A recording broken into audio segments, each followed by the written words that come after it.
Haya mtumishi, habari yako? Salama sana. Bwana asifiwe sana. Amen. Huko nimeona mnafanya kazi kabisa. Yes. Hebu tuambie majina yako. Mimi naitwa Priest Baran Karim. Mimi ndiye chairman Bride of the Lamb Ministries International and also Bride of Orphans and Widows Society. Hapa vile unavyotutembelea sasa, tuko na mashirika mawili tofauti. Tuna kanisa humu ndani, alafu tuna Bride of Orphans and Widows Society. Right. Taking care of the vulnerable in the society. Wow. Yeah. Sasa hapa uliingiaje na uliingia lini, mwaka gani? Maeneo haya tumeingia hapa mwaka wa 2003. Yeah. Mwanzo tulikuwa tunaishi, the founder is Apostle Dalanruki. Yes. Hii yote imejengwa kwa uwezo wa Apostle peke yake bila msaada wa mtu yeyote. Sasa tulikuwa tunaishi kama wafanyikazi wa Mungu, kama watumishi wa Mungu. Tulikuwa tunaishi town. Na kisha baadaye watu wengi wakaanza kuja. Wale wenye shida. Sasa we didn't have an option. Apostle hakuwa na mahali wa kuwapeleka kwa sababu yeye pia alikuwa anaishi hapo mjini. Right. Ndio akatafuta sehemu hapa, akaja akanunua sehemu kadogo tu.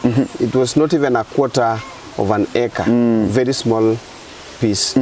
The old place was swampy, so it had to be reclaimed. A lot of money was spent. Yeah, that is how the center started with a few people. Then with time it grew. But my question is this, sasa wewe uliingiaje kwa hii huduma? Okay, mimi nimekutana na Apostle 2001 when I was in college. That is when I met Apostle Dalanruki. Alikuja maeneo ya Awendo. Mimi ni mwenyeji wa Awendo kule. Sasa alikuwa amekuja kuhubiri. Mwanzo alikutana na mamangu, alimsaidia kwa sababu mamangu alikuwa na shida. Katika boma tulizaliwa tumekuwa na shida because it's a polygamous family. Na mambo ya watu kutoelewana. Sasa ikawa ndugu yangu alikufa, tukaachwa nayo, hatukuwa na uwezo. Na katika hiyo hali wakakutana na mamangu. Akamsaidia kwenda mochari kumtoa ndugu yangu na wakamzika.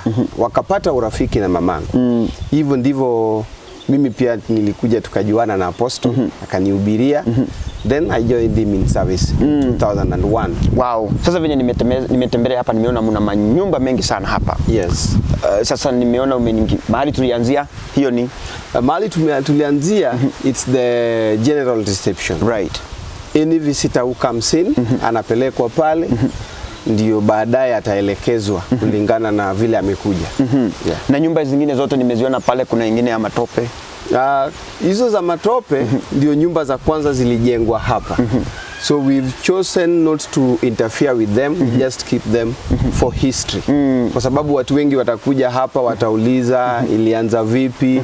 We have plans of modern buildings, right, but we've seen that we should leave quite a number of the first buildings. Hizo za matope tuziguze, we just take care of them the way they are. Wow. Yeah. Na nikiangalia hii manyumba yote kuna watu wanaishi hapa. Yes. Hao watu ni watu wa kukondishwa ama ni watu mmeleta hapa ama ni watu wanawategemea nyinyi? Hapa nimekuambia tuko na Bride of Orphans and Widows Society. Yes. It is a registered society which takes care of the vulnerable in the society. Hapa tuna wajane, hapa tuna watoto mayatima. Some of them are partial orphans, some total orphans. Wengine wana wazazi but they are vulnerable. Right. Wazazi wao hawawezi kuwasaidia. Wao tuko nao hapa. Hapa tuko na wazee ambapo utawaona. Wengine are more old, they cannot even walk. They are indoors, we take care of them.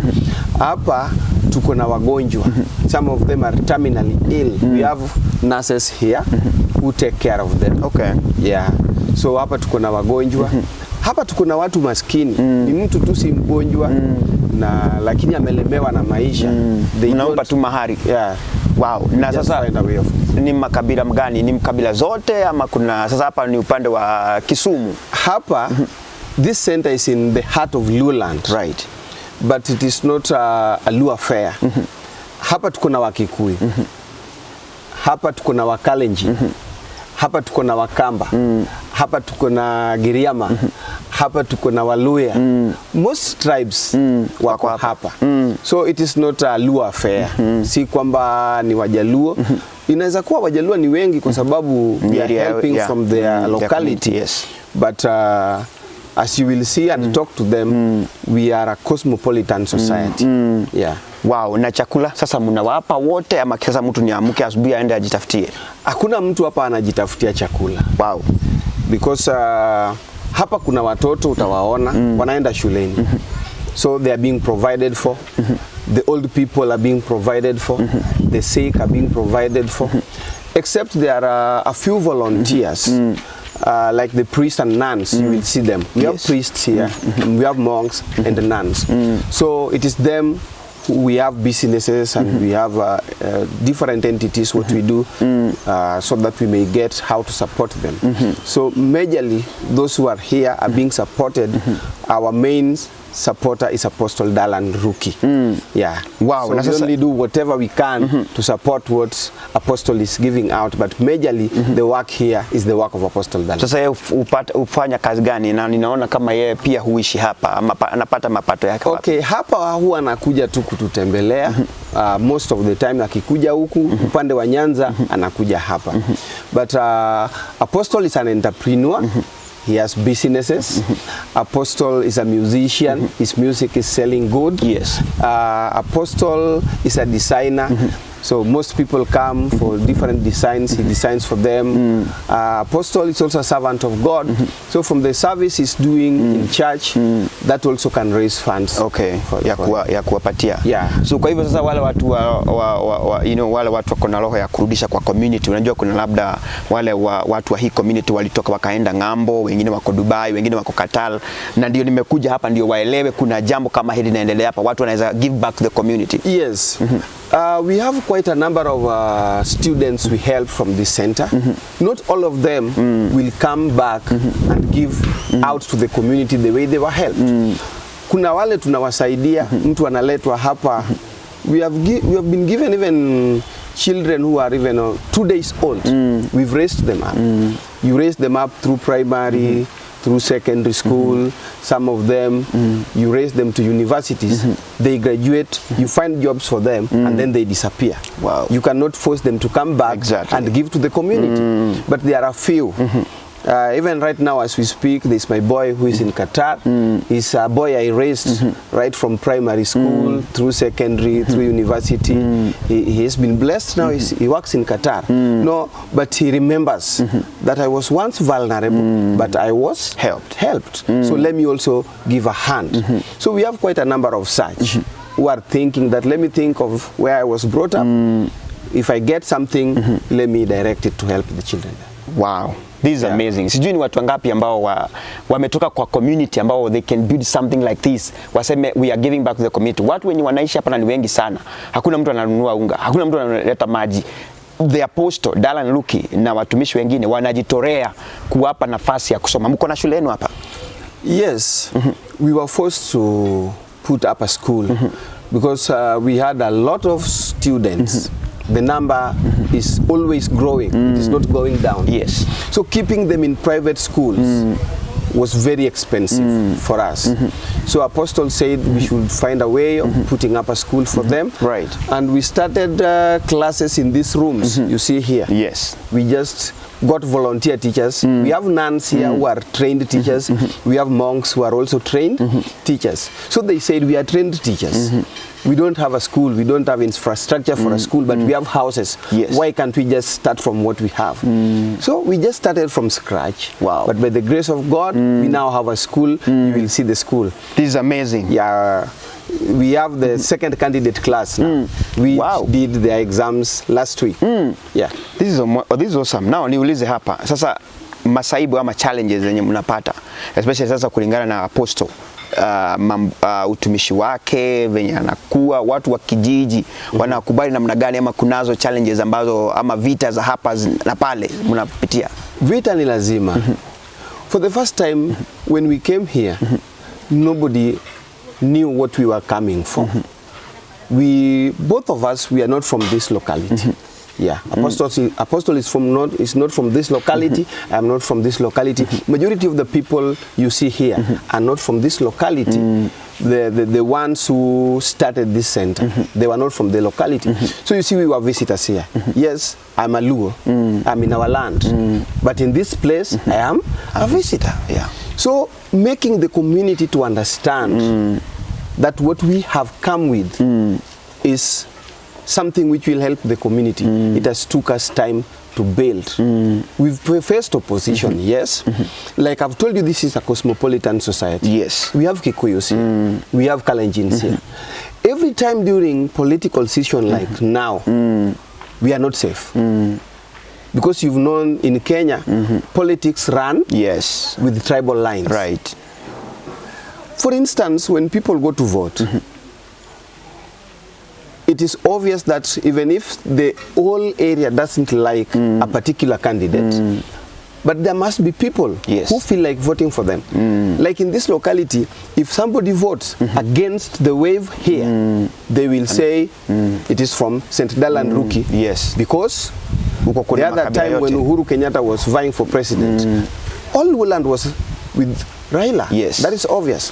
So when Uhuru Kenyatta gets a few votes from this area, then they say, we have Kikuyus at the Landruki's place, we have Kalenjins at the Landruki's place. They are the people who have voted these people we don't need. Wow.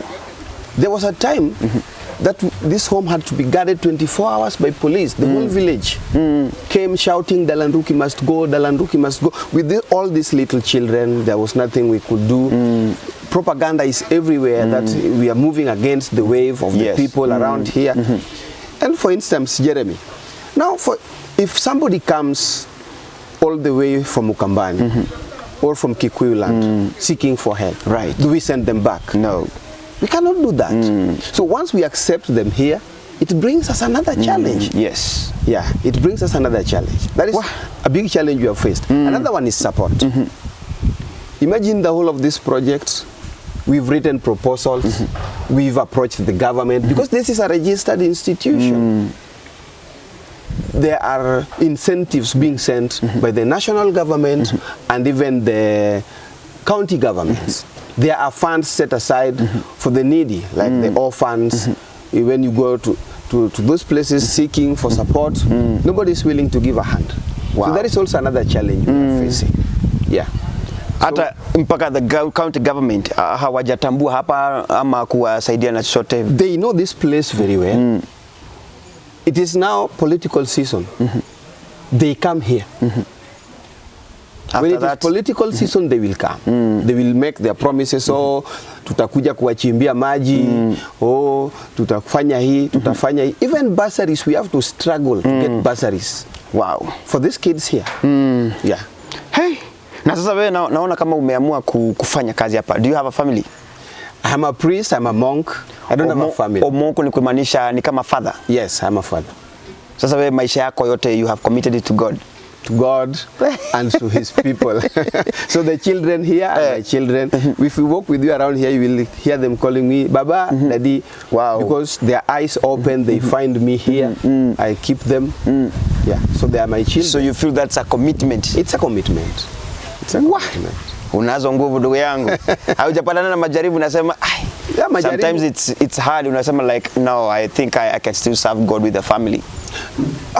You know, Jeremy, in every choice, whatever choice you make in this world, there is the good side of the choice and there is the bad side of the choice. Even people who are in marriage today, yes, it is good you will have a family, you have your children, but it comes a point where you can say, no, I regret getting into this marriage.